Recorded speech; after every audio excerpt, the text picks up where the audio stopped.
With me in studio right now, someone who never stares out the window. She's so busy. Shannon Bream, anchor of Fox News Sunday, Fox News chief legal analyst and author of the book, The Love Stories of the Bible Speak. And you're going to watch her pretty soon on the weekend. Yeah, but first, Brian. Saturday night with Brian, Sunday morning with Shannon. Yeah, right? Saturday, One Nation coming up at 8 o'clock on Saturday. Tim Sheehy's going to be here. And, you know, he's the special operator that wants to be the next senator, knock out John Tester and Matt Taibbi. Where did the journalism go during the 2016-2020 election? To Fox and Friends? Yeah. Excuse me? To Fox and Friends. There was journalism there. Thank you. I'm just trying to give you a little Right. credit. No, thanks. Plus, your show was on at that point. Were you at 11 or 12? You were at 12. One of those nighttime things. Right. Nighttime places. Pretty crazy week. It has been. I'm glad that during the commercial I was here to help you with show prep for this weekend. Right. I was serving as Brian's assistant. Blitzed. I got blitzed. Yeah, she handed me my folder. By the way, do we have, Eric, do we have by any chance of that Brett Tolman bite at any point? Okay. So, yes. Yeah.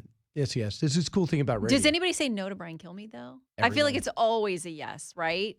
I don't think so. What happens is they pretend they can't can't hear me, which is interesting in an audio and a communication. I've known a husband or two to do right. that. It was probably for the best. So Shannon, in particular, yesterday is taking place, and I'm watching this, and I'm saying, how long are we going to say historic? How many times are we going to say unprecedented? We're past that now. Right. And then the next one, we know George is coming in 2 weeks. You know that George is not going to have a press conference and go, I don't see anything. I cannot imagine just that a would phone happen call, there. let it go. Anything could happen. But yeah, we're in that window where we expect if something's coming from that special grand jury in Georgia, it is coming soon. And I thought it was interesting that the sheriff down there said, unlike the federal proceedings, like, oh yeah, if he gets indicted here, there will be a mugshot. And because it's different. And it's different as the state court down there. And some people were explaining to me, should he win, should he become president, he could pardon himself. On federal charges. You can't charges. pardon yourself from the Georgia story? Yeah, so can you imagine, okay, you win president, and they're like, well, it's time for you to report to your jail sentence in Macon. Right. You know what I mean? Like, what? It's just the whole thing. You're right. We got to stop saying historic and unprecedented because now it's become old hat. So we know the one thing that's underreported is that if you are President Trump and you have to go to jail and you win the presidency, what about the people that are assigned to the White House? They all have to go to prison and cover the president as he meets with the press? I think working remotely is a good argument there. Hey, Mr. President, do you mind if I zoom? Can I zoom into your prison cell? But remember, the Secret Service would have to be with him. So if he's president and has been convicted of something that puts him in jail that he can't pardon himself from, the Secret Service is going to have to go in 8-hour shifts, I guess, with him to prison. So there's a lot of people who feel as though, and you as a legal scholar, without taking I know you don't want to stay involved in opinion about guilty or not guilty, overcharged or undercharged, but just looking at these charges, there's no conspiracy to throw an election. There's no, hey, Steve Bannon, you storm the gates. Hey, Proud Boys, you take the backside. Hey, Oath Keepers, you're surprised I know all these. Hey, Oath Keepers, you take the flank. Let's go. We found the game plan. Nothing seems to be found since the January 6th committee stuff, which was blatant partisan, big show. Well, and that begs the question, is there more to this case than we don't know? Because what was in that indictment is stuff we've known. Finish the indictment before you waste our time then. Well, but here's the thing. Okay, former Attorney General Bill Barr, who's been out there talking about this week, said he thinks there's more. He thinks that Jack Smith has more than we've seen in this indictment. And maybe he doesn't want to give away the whole case. He wanted to give up enough for an indictment. But remember, the grand jury, they hear from all kinds of people and things that some of that's going to be blocked at trial. Obviously, you don't have an adversarial process during the grand jury, meaning only one side's evidence is getting presented. So defense will get involved. There'll be a lot of pretrial wrangling about trying to keep out testimony from, Pence or whoever. There's a long way to go. U.S. Attorney Brett Tolman just told us this. But what we're doing is we're taking legal advice that's typically advice of counsel is a defense to a client. We're taking that conduct. We're throwing lawyers and a client into a conspiracy, and we're charging it criminal. Legally and factually, this is not a criminal case. But is it going to hurt Donald Trump? Yes, I think he'll be convicted. I think he'll be running for president from a jail cell. Oh, boy. Have you heard that? Anything I know is people hope for that. possible. Anything is Some possible. people. Certainly his detractors are hoping for that. But here's the deal. D.C., even though I do think it's the weaker of the two federal cases, I think the Mar-a-Lago case is more problematic for the former president and his legal team. The D.C. jury is, it's not Trump country. 92% of the vote in 2020 went for President Biden in D.C. I can't imagine they don't file for a change of venue, but there's no guarantee the judge will even entertain that seriously or that they'll have a chance at that. But I think he's going to have a much tougher time with the D.C. jury than he would with a Florida jury. So he's right. You think if Tolman, you're a betting man, you know the judge is known as the Punisher for a reason. Mm-hmm. You know the judge, as a judge, has stopped 4 or 5 different pieces of legislation or of executive orders that he put out have stopped them. And you know, to January 6th, a Democrat who worked for Barack Obama and then gave money to Barack Obama's campaign. You know where she stands, went to school at the same place, was at the same firm as Hunter Biden. So all this stuff, she is ultimately the decider whether she should recuse herself. Of course she should recuse herself, don't you think? Well, federal judges are not going to do that. There are means to, short of the Supreme Court, to, make calls about recusals and those kinds of things. But we want to trust our federal judges, and we want to trust our jurors that they can be open-minded and fair. I mean, that's the way the system works. There are appeals. There are grounds for appeals if you feel like that there's been unfairness and bias in the process. But I think for now that the Trump legal team is going to have to play the hand that they're dealt, and that includes this judge. They accuse that judge, but when? When does this trial start? I don't know, because I do think it could leapfrog Mar-a-Lago. I think the classified documents and getting the wrangling over that's going to slow that trial down a little bit.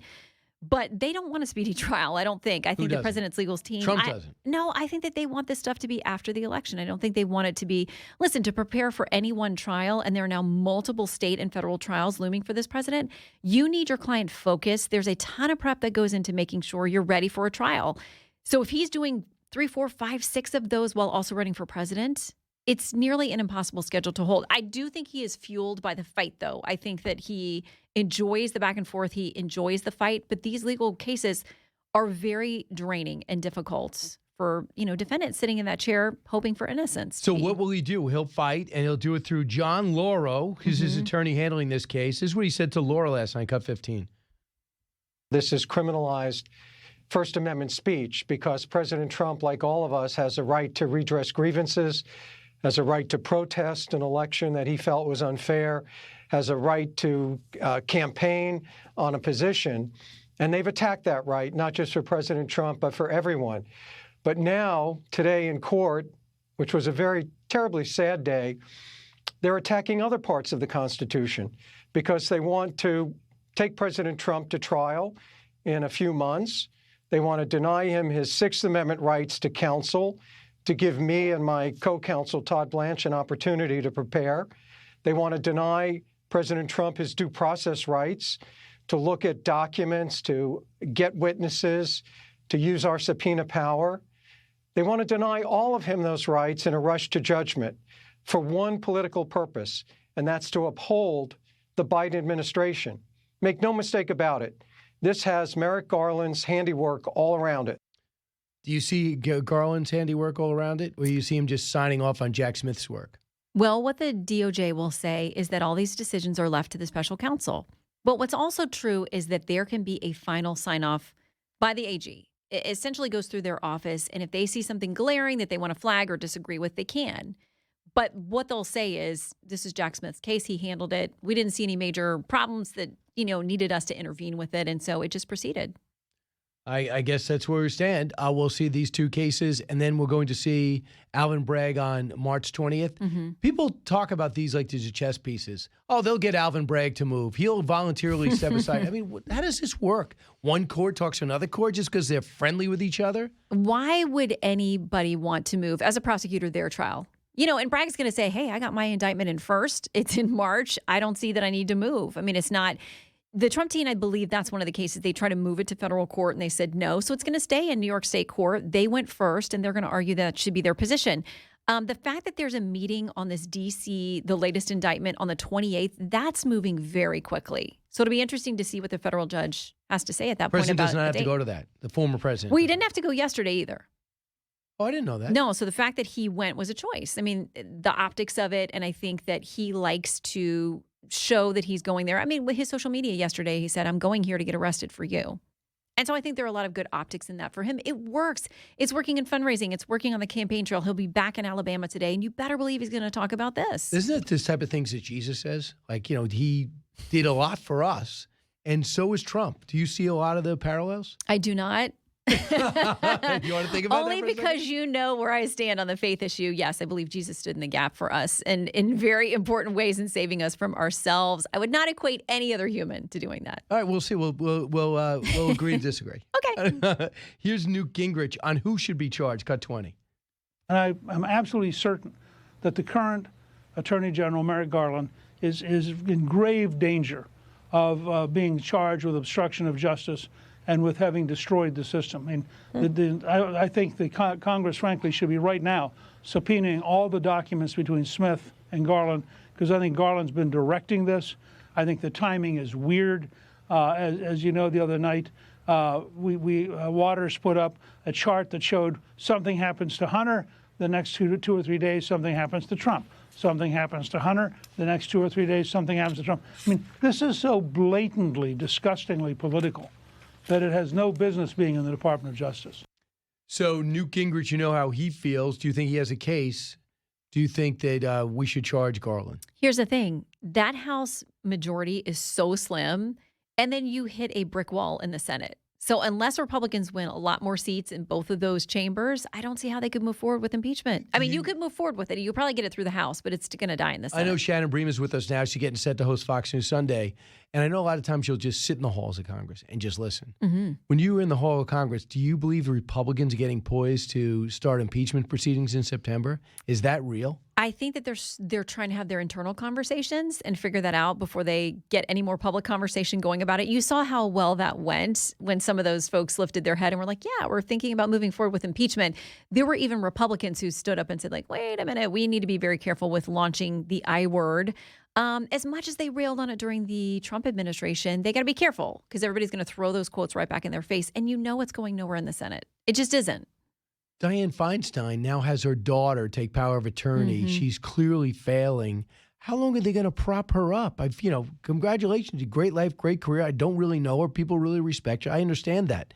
But doing the job, but both you and I, if we were in that situation and couldn't do the job, we would be told, sorry, here's your gold watch in your case. You can go now. You're getting platinum. Right. Do you think they're holding on to her position because they know that if she has to resign, Gavin Newsom has promised to replace him with a black woman, and that would stop Adam Schiff from becoming senator? There's so many competing interests there because, Nancy Pelosi's backing someone. You've got other members of Congress Schiff. backing other people, right, backing Schiff. And then you've got other members out there who are, calling for Dianne Feinstein to step down because they're backing someone else and they want them to get appointed. They want them to get that seat. Though.